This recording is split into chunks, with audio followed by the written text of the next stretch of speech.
Здравейте на всички! Днес ще направим химичен опит. За тази цел ни трябва калиев перманганат, верофери, задължително, водороден пероксид, 30%, задължително 30%, и чашка с вода до средата някъде. И пръчка за разбъркването. Първо взимаме калиев перманганат и слагаме в чашката. И разбъркваме добре, като държим да не се разлее.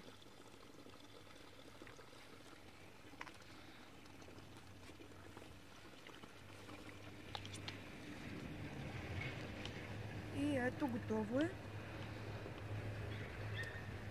Сега слагаме верофери. Стоп! Около една супена лъжица и отново го разбъркваме добре. И то тук започват да се получават мехури. С малко ще ви покажа, много яко се получава.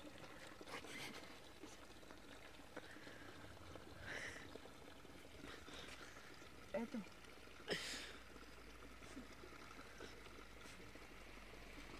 Доближи камерата да видя. Добре. И сега по-добре да отдръпнем другите неща настрани. Ето. И слагате Целото. цялото. Целото. Дръпни си малко. Така. Дай. Бързо.